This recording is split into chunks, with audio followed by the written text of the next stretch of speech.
لعلی المرتضی وحد الثالث للحسن المجتبی وحد الرابع للحسین. جعفر ابن محمد نے اس مومن کے لیے جنت فردوس میں ایک گھر خریدا ہے جس کی جنت میں لوکیشن کیا ہے. آج آپ بھی گھر خریدتے ہیں نا, ڈی ایچ اے ملتان میں لوکیشن کہاں ہے؟ امام بتا رہے ہیں جنت میں اس کے گھر کی لوکیشن کیا ہے. پنجتن پاک کے گھروں کے درمیان اس کے گھر کا ایک کونا رسول اللہ کے گھر سے ملتا ہے, دوسرا کونا علی مولا کے محل سے ملتا ہے, تیسرا کونا حسن مجتبی کے ساتھ, چوتھا کونا حسین کے ساتھ. یعنی پنجتن پاک کے گھروں کے درمیان یہ رہتا ہے, رہے گا. امام فرماتے ہیں یہ تیرے لیے جنت میں گھر خریدا. کہتے ہیں رضی تو جبنا رسول اللہ, آپ کی عطا پہ راضی. اللہ, میں اس معاملے پہ راضی ہوں. یہ 10,000 کے بدلے میں آپ نے جنت میں گھر دلوا دیا. امام فرماتے ہیں یہ جو تو نے 10,000 دیا تھا نا, پتہ ہے وہ پیسے میں نے کہاں خرچ کیے؟ وہ میں نے امام حسن امام حسین کی اولاد میں سے جو ضرورت مند تھے ان سادات پہ خرچ کیا ہے, اور اللہ سے تیری جنت کی ضمانت خریدی ہے. اللہ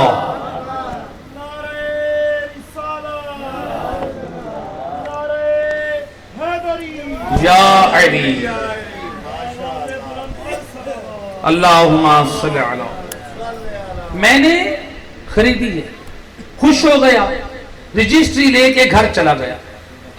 اپنے اہل خانہ سے کہتا ہے میں وقت کے امام سے راضی ہوں, میں مر جاؤں یہ رجسٹری میرے ساتھ دفن کرنا. فوت ہو گیا. اس کی وصیت کے مطابق اس کے کفن میں رجسٹری رکھ دی گئی.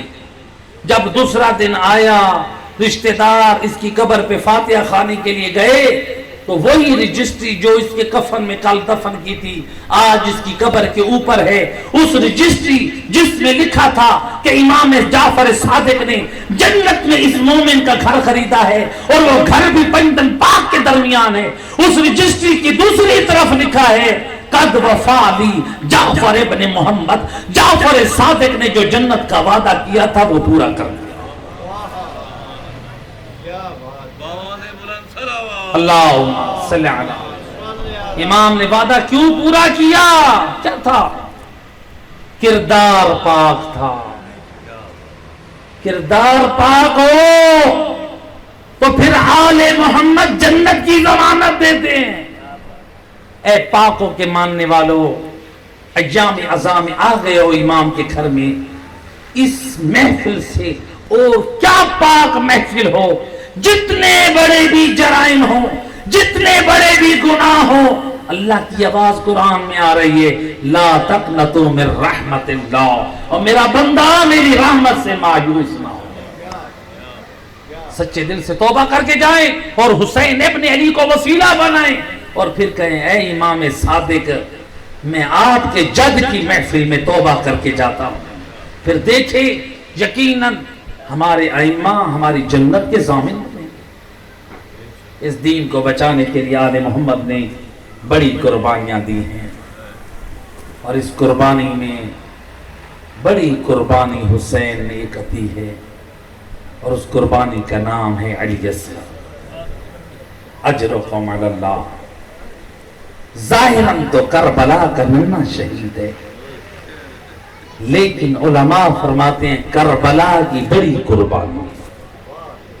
جب پوچھا گیا نا ایک مجتہد سے قبلہ حضرت علی اصغر کو کیوں بڑی قربانی کہا گیا, فرماتے ہیں اس لیے حسین مظلوم بھی امام ہیں, لیکن جب ظالم نے حملہ کیا نا امام نے بھی دفاع کیا. ہر ناصر حسین نے دفاع کیا. اصغر وہ مظلوم ہے, ظالم ظلم کرتا رہا, اصغر اپنی حفاظت نہ کر سکا. یہ کربلا کا بڑا مظلوم. اجرکم علی اللہ. زادہ رو در خیمہ پہ آئے حسین, اے بہن زینب ذرا دو مجھے میرے اصغر کو میں ودا کروں. لیا اصغر کو ہاتھوں پہ اشقیاء کے سامنے لے آئے. یا قوم ان لم ترحمونی فرحموا علی حوض الطفل الرضیع. اے قوم اگر حسین پہ رحم نہیں آتا تو میرے ششماہ یعنی اصغر پر رحم کرو. فرماتے انہو یتلذع من العطش. یہ پیاس کی شدت سے تڑپ رہا ہے. آیت اللہ کا شانی نقل کرتے عزادارو ایک وقت اصغر پہ بھی یہ بھی تھا غشیٰ علیہ الساعة بعد الساعة. ہر گھڑی بعد اصغر بے ہوش ہو جاتے. اور میں پوچھنا چاہتا ہوں اولاد والوں اگر کسی ماں کی گود کا بچہ ایک مرتبہ بے ہوش ہو جائے اس ماں سے پوچھو اس کے دل پہ کیا گزرے گی. وہ ڈاکٹروں کے پاس لے کے دوڑے گی. بچے کے منہ پہ پانی ڈالے گی. میں قربان جس بی بی کا لال بار بار غش کر جاتا ہے. نہ جانے کتنی مرتبہ کہتی ہوگی آقا حسین و میرا لال. اجر و کمال اللہ عزادارو. ادھر سے حسین نے پانی مانگا یا ادھر سے اشقیاء میں کھلبلی بچی یا ادھر سے عمر ابن سعد نے حکم دیا یا حرملا اتنا کلام الحسین. اے حسین کا کلام قطع کر. اس لئین نے 3 شعبہ تیر چھوڑا جو فرناتے مارتا ہوا آیا. آیت اللہ صرف شیخ محمد حسین نجفی آل اللہ مقامہ اپنی کتاب سعادت الدارین میں نقل کرتے ہیں. ایک روایت کے مطابق جب حسین نے لیا نا اصغر کو چاہا اے اصغر کا بوسہ لے اس سے پہلے کے بوسہ لے اے حرملا کا تیر او اصغر کو نہر کر گیا. اجرکم اللہ. عزادار حسین مظلوم نے اپنی ردا کو اصغر پہ ڈالا اور خیمے کی طرف لے کر آئے. ننی سکینہ دوڑ کر آئی. یا ابتا اسقیت اخی الماء. بابا اور میرے اصغر کو پانی پلا لائے. اور میں قربان حسین کیا جواب دے. فرمایا ہاں کہ اخاک اور میری شہزادی یہ سوال اپنا بھائی انہو مذبوح بے سامنے آدھا اور پانی تو نہ پلا سکا. اے دشمن کا تیر لگا. الا لعنت اللہ علی القوم الظالمین.